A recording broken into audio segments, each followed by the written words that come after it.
frères et sœurs, dans la récente exhortation apostolique que le pape a faite écrite sur la parole de Dieu, il semble soucieux des homélies. Il dit qu'il faut que les homélies ne soient pas vagues, abstraites, qu'elles ne fassent pas de divagation inutile,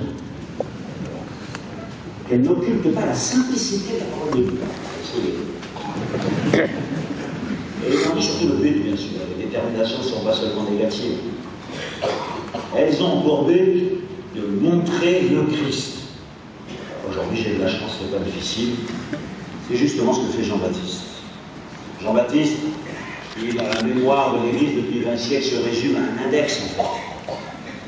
Un index tourné vers l'agneau de Dieu, qui nous dit aussi notre vocation. Toute notre vie doit être tournée vers la lumière du Christ, qui va éclairer les nations, leur révéler tout ce qu'elles ont envie d'apprendre, de savoir et de découvrir. Il y a devant vos yeux le vitrail de la rosace ouest de la cathédrale Saint-Jean à Lyon. Si vous étiez dans la cathédrale, vous ne le verriez pas. Donc vous avez cette chance d'être aussi un peu dans votre maison. Et célébrant, lui le voit, le prédicateur aussi. Et au-dessus de ce vitrail, il y a un autre petit médaillon dans lequel justement il y a l'agneau, voilà, l'agneau tout seul, un peu comme un rappel. Parce que tu montres l'agneau. Tout le monde connaît bien sûr le tableau étonnant, qui est un anachronisme monstre, du rétable d'Issenheim à Colmar, où au pied de Jésus crucifié, on voit Jean-Baptiste, qui a pourtant été décapité depuis quelque temps déjà, avec l'index tourné justement vers le Christ, et qui nous rappelle à la fin de l'évangile la première page. Celle dans laquelle nous sommes aujourd'hui. Voici l'agneau de Dieu.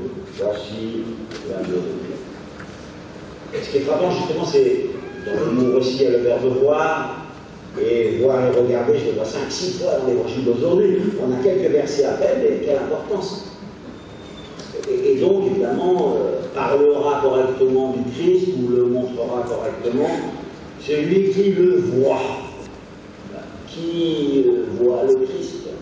Nul ne voit Dieu, Dieu s'est donné à voir le Christ, mais le Christ, est-ce que je le vois, est-ce que je le connais? D'ailleurs, Jean-Baptiste, à cet égard, nous prévient bien. Il dit, moi, je ne le connaissais pas. Il parlait très bien de lui, il ne le connaissait pas. Il dit 2 fois, je ne le connaissais pas. Et au moment où le Christ survient, lui qui parlait pourtant avec la force d'un colosse, on peut dire qu'il avait pris tout le peuple d'Israël par les épaules, l'avait trempé dans le Jourdain pour la conversion de ses péchés. Et bien, quand le Christ apparaît, il est dérouté, il est perdu, il est dépassé. Je pense à vous, je pense au thème de votre congrès, je pense à la façon dont vous pensez, prévoyez, organisez, réfléchissez l'avenir, en essayant de dire la vérité, de chasser les obscurités, de déclarer la guerre aux cécilités dont nous sommes plus ou moins complices, vous savez, dans la façon dont le monde avance, pour être clair devant vos responsabilités. Ce qui est évidemment tout à l'honneur de l'homme responsable. Dans notre diocèse, pour un chemin de 3 ans qui nous conduit vers le 50e anniversaire du Concile Vatican II, j'ai voulu justement que cette année soit consacrée précisément à cela. Ta responsabilité d'homme dans la société, dans ta famille, pour justement donner le trésor qu'on nous a remis à la génération future dans tout le monde de l'éducation, mais aussi pour prendre ses responsabilités dans la vie sociale, professionnel, dans l'engagement politique, ou dans l'argent, qui est quand même, chacun le sait, le lieu dernier de notre conversion. Ceci donc sera commandé par notre capacité à voir. Est-ce que j'ai vu, comme il dit, Jean-Baptiste voyait Jésus, et il dit j'ai vu l'Esprit descendre, j'ai vu, et c'est pourquoi je rends témoignage. Vous savez que tout l'évangile de Saint Jean est construit sur ces 2 verbes, voir et croire. Tout le monde a en mémoire les pages finales avec notre cher Saint Thomas, que Jésus donne une leçon finale utile pour nous tous. Heureux ceux qui voient sans avoir cru. Ben, l'inverse, heureux ceux qui croient sans avoir vu.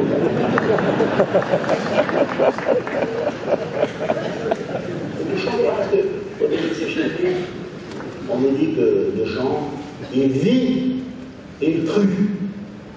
Et qu'est-ce qu'il a vu? Rien du tout, justement. Il est rentré dans un tombeau et il a vu du linge. Et il a vu rien. Et à partir d'un presque rien qu'il a vu, c'est juste justement ça qui me rappelle la première page.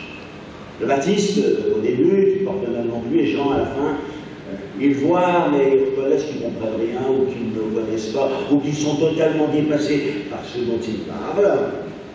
Et c'est ainsi qu'ils vont rendre leur témoignage. Témoignage, c'est aussi un mot très important de cet évangile. En fait, en lisant les dossiers qui m'ont été donnés pour préparer cette rencontre, ce congrès ou cette messe, en discutant avec certains d'entre vous, certains des aumôniers de l'INCC aussi, j'ai été étonné du nombre de fois où revient le mot témoignage. Nous sommes là pour témoigner. Témoigner dans nos responsabilités, témoigner dans l'entreprise où nous sommes. Donner ce témoignage qu'une parole qui nous dépasse nous habite et qu'elle est un bienfait pour l'humanité, qu'elle est une espérance pour le monde. Les difficultés, nous ne les nions pas, nous les vivons et nous en souffrons comme tout le monde, et nous devons être témoins de cette espérance qui ouvre un avenir dont nous sommes concrètement responsables. Dans vos réflexions d'hier, on va aussi donner l'écho, on voit comment tout ceci repose, bien sûr aussi, sur d'autres domaines qui sont à approfondir, un domaine de la morale ou de l'éthique. J'étais content de voir que d'ailleurs au Collège des Bernardins à Paris vous avez proposé le 20 mars une journée de rencontre sur ces sujets, des fondements éthiques de votre responsabilité. Ou bien un des conférenciers hier qui dit ce qui serait important, c'est de réfléchir au fondement spirituel de notre action. Parce que si nos échanges sont déconnectés de cet engagement de fond, de notre greffe sur le Christ, alors ça ne pourra pas porter le fruit que nous attendons, dont nous avons la responsabilité de le mettre en œuvre. Et voilà donc un travail immense qui est à faire collectivement et aussi par chacun de nous personnellement. En fait, quand nous agissons comme des individus ou des personnes responsables en fonction de la responsabilité qui est confiée à chacune et à chacun d'entre vous. Mais en tant que chrétiens, nous n'oublions pas que nous faisons corps avec le Christ et que nous sommes des membres d'un seul corps. Et qu'au fond, nous tous, collectivement, vous, dans le cadre du MCC, ou tout l'ensemble du corps de l'Église, il est comme un accomplissement de la promesse faite par Jésus à la fin de l'Évangile, « Je suis avec vous tous les jours jusqu'à la fin du monde, jusqu'à la fin des temps ». Avec nous, il nous parle dans l'Évangile, il nous donne le bon pain vivant descendu du ciel pour nous nourrir. Mais à l'intérieur du monde aussi, il est par nous, plutôt nous sommes en lui. Et notre témoignage, c'est la continuité de sa présence, toujours à cette double condition. Est-ce que vraiment je suis greffé sur lui? Est-ce que je suis quelqu'un qui voit, qui découvre, qui regarde, comme le Baptiste, la figure du Christ? Oserais-je le verbe? C'est capital dans le christianisme, pour tout le monde. Contempler le Christ. C'est un peu triste, on dit le verbe contempler chez les contemplatifs, c'est-à-dire un peu dans des monastères ou dans des lieux spéciaux, alors qu'il est vraiment premier dans l'Évangile, on le voit tout le temps. Celui qui écoute cette parole, qui essaye de regarder le Christ, comme Jésus lui-même faisait chaque matin, et essayait de recevoir cette parole, afin qu'une parole d'amour puisse être dite ou sortir de ses lèvres tout au long de la journée, quand il irait dans l'église et dans les villages.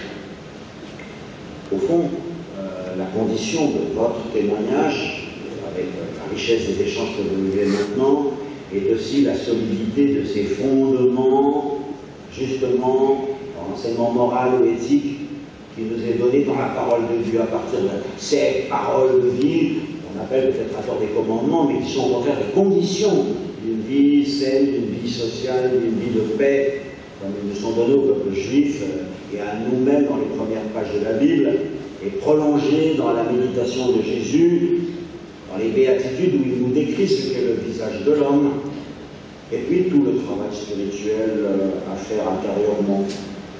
J'avais envie de vous poser cette question aujourd'hui.